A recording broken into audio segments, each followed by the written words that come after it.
mga ka-moms, ngayon gagawa tayo ng bangusilog. So ngayon magmamarinate muna tayo ng bangus. Umpisahan natin sa pagkayat ng sibuyas, bawang. I-crush natin para mag-distribute yung lasa niya.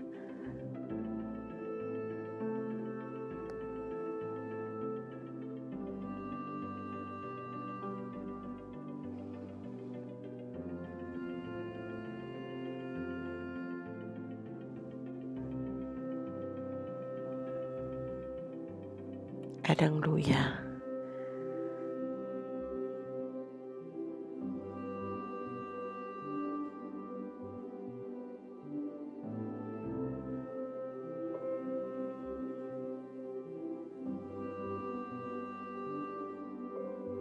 So pag nahiwa na natin lahat, paghalu-haluin lang natin ng suka,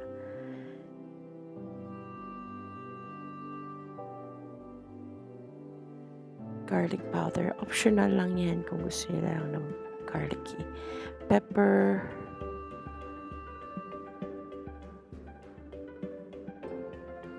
Patis.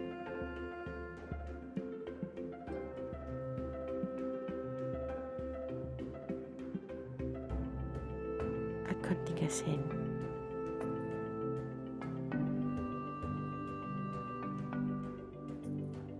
Ngayon, i-marinate na natin ang ating bangus. Mas prefer ko overnight. Mas sisiksik lasa. The next day,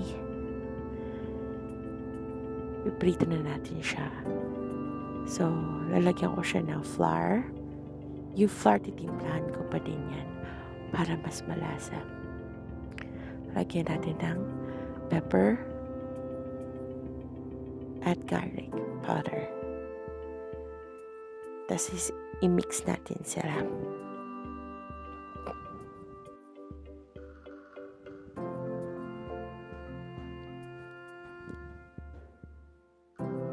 I-cover natin yung milkfish or yung bangus ng powder. Make sure na lahat cover siya.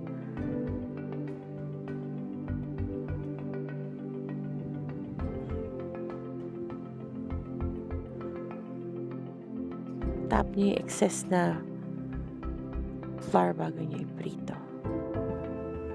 And then, okay na.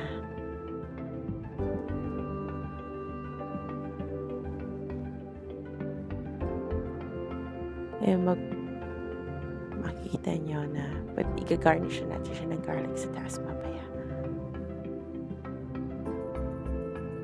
And then, hindi magiging bangusilog kung walang iklog, of course.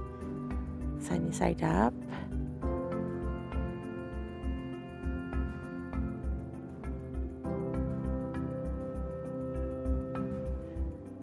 So, depende na yan kung gusto ng malasado or gusto ng luto, di ba?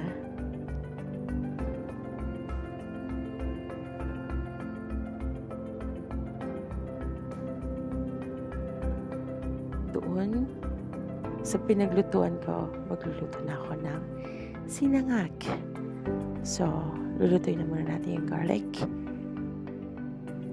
Hintayin natin mag-brown para mas masarap siya, lalabas yung lasa niya.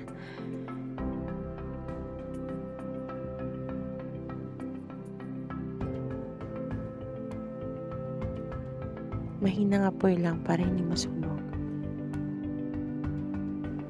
At pag brown na siya, itabi natin yung kalahati nun para sa garnish. And then, lagyan na natin ng rice, cold rice. Prefer ko cold rice, mas mabilis siyang magbuhaghag. Make sure na talagang ibubuhaghag niyo siya. Pepper and salt. And then, halo-halo lang tayo. Hanggang magbuhagag na siya at ma-distribute na yung garlic, salt, and pepper.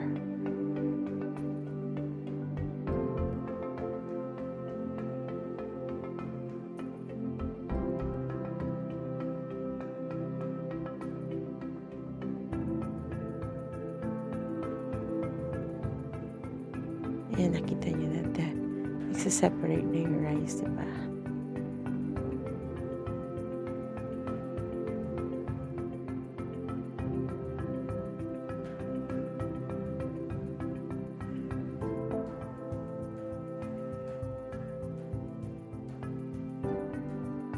And then, okay na siya. Ngayon, gagawa tayo ng stir-fry veggies. Any green vegetable. Put garlic first.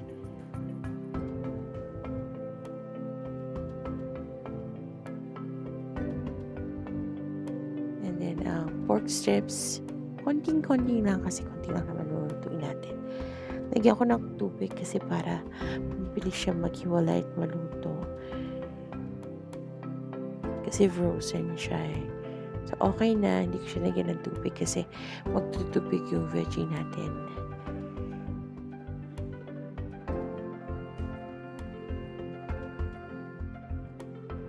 Saglit lang to. Hindi natin kailangan lutuin ng matagal. Lagyan natin ng salt and a little bit of chicken granules para maglasa siya.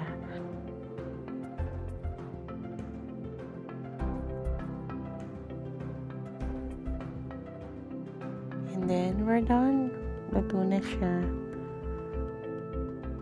So, ito nating bangus. Ang ating sinangag. At ang stir-fry vegetable. Ang ating iconic Bangoooosilog. Salamat!